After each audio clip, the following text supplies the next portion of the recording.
Yes. Yes. Yes. Okay. So. Farewell, my lovely. Ooh, that looked horrible. That did look kind of gross. Yuck. But anyway. So yeah, the episode starts, and we have fucking Tanner on the friggin' phone, and she's guns blazing, and all of a sudden, the cop pulls up behind Arya and starts humping her trunk, and it pops open, and miraculously he turned his fucking head so she was able to get the keys out before he saw Dungarino's body in the trunk. Yeah. Perfect. Okay. Yeah. So Ezra freaks out at the girls because rightfully so. Like I said last week. These girls, every single one of them has done questionable things. Whether it be because AD, whoever it was at the time, made them. And I mean, blackmailed them. And I understand the fact that they were upset. But, by the same token, like, had it been them in Arya's shoes, they would have done the same thing. And they can't say that they wouldn't have. Yeah. So that's where Ezra was coming at them with that. And he's like, like, AD doesn't forgive, and now you guys are acting just like that. Like, give Arya a break and all this other shit. Then, him and Caleb have a conversation outside the house, and they bring up Toby's name. They tried getting in touch with Toby. Toby is fucking AWOL. Toby was not in this episode. Where is Mr. fucking Tobias motherfucking Kavanaugh? Well, I just think it's weird. Like, why bring up his name? Like, what was the purpose? Do you know what I'm saying? Like, why? Keep him alive because he'll be in next week's episode. Well, I would hope he would be in next week's episode. I would hope so. Like, honestly. They should have, like, a fucking cabaret dance. Everybody should be in next week's episode. Garrett should come back from the dead. Wilden should just walk through. Pew, with pew, his fucking pew. Queen of Hearts nails on. Yes! His fucking long daggers. Yes. Nate should come through with a knife sticking out of him, being like, hey, what's going on? Curtain call. But my thing, okay. A few and far things in between, okay. We find out that Mona was in fact the one that killed Cece. Which... she went over to her split personality, basically, because all of a sudden she was old loser Mona wearing her hair in pigtails and glasses and the whole 9 yards. And basically trying to come to terms with everything that had... But here's my thing. Fucking happened that evening. I really hope this is not the case, but are they making us think that she went back to her split personality? Don't start. I'm just saying. I'm just stating what could possibly happen. I really do. I want it to happen? No. Do I want the person who was revealed to be fucking A in season 2 to be...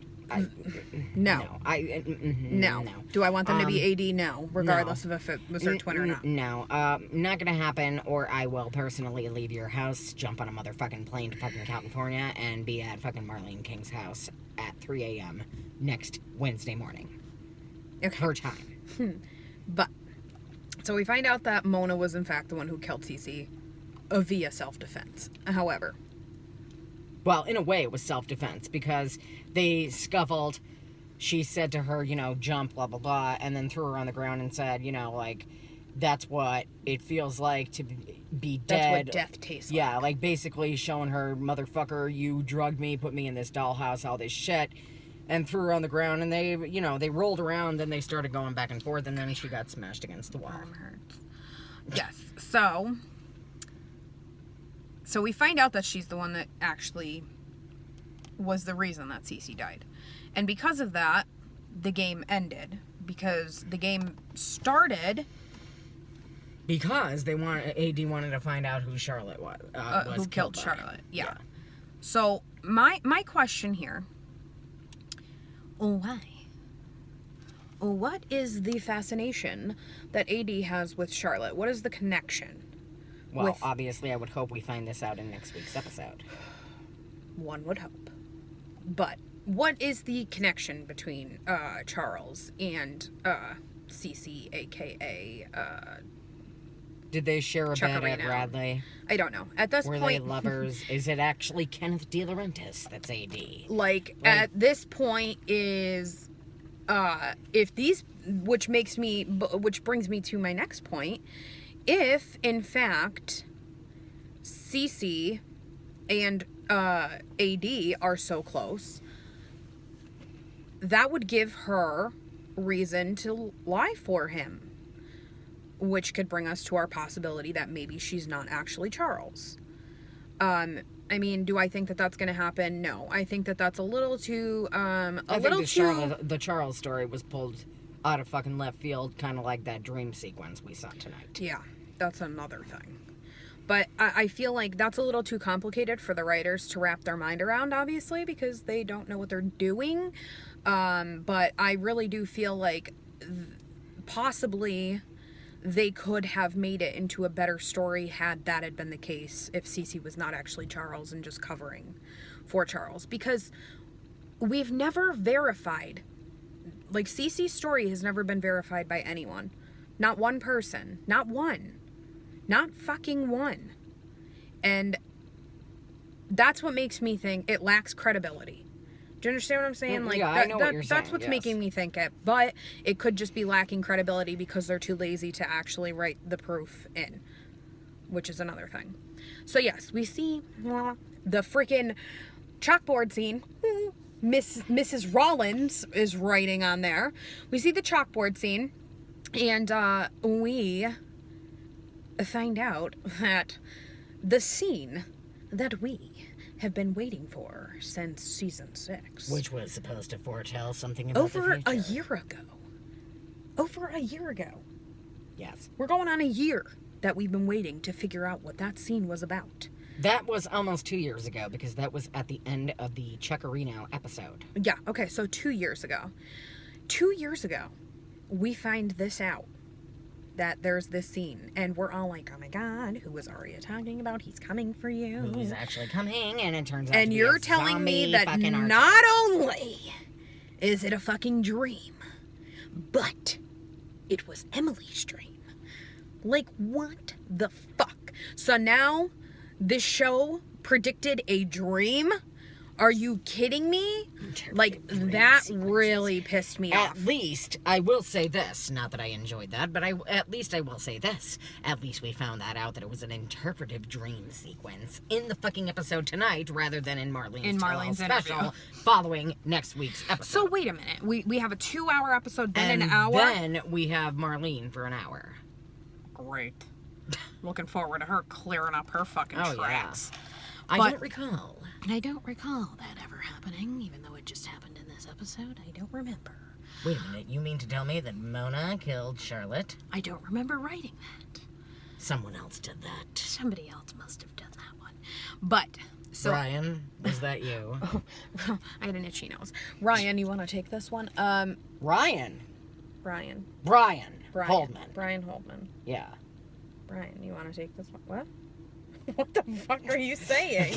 I was pretending to be Marlene, being like, Brian, did you do that? And then all of a sudden you called me Ryan. I said, Brian. Brian, so you're you want to me take Brian. this one? No, I'm saying like what she would say. Brian, you want to take this one? Oh, okay. No, I I'm thought like, you what were are you fucking saying? focusing the camera on me and being like, okay, it's your turn. Brian, do you want to take this one? but anyway. Anyway.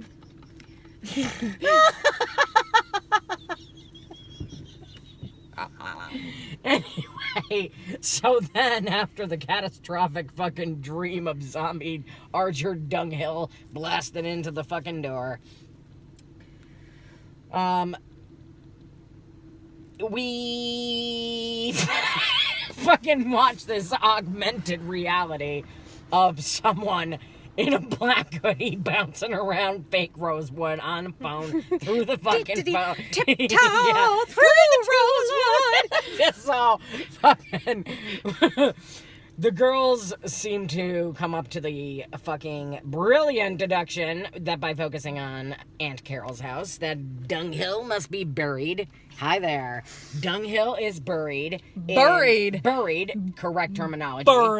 Buried. Not buried like he's a fucking strawberry. He's buried in Chuckarino's fucking grave. Yeah. They go to find this out. They decide that they're not going to go through with it, and ding, here comes the police. Which? Okay. Never mind. I'm not going to go there because it's going to be a little too confusing for everybody, and you guys are all going to think I'm nuts. But anyway. Well, that goes without saying anyway. But we did have respect for Tanner in the scene. Yes. Okay, so let's discuss this scene. Okay, some of you out there might argue that it's bullshit. Some of you out there might argue that it was brilliant. I am on the latter, okay? Mm-hmm.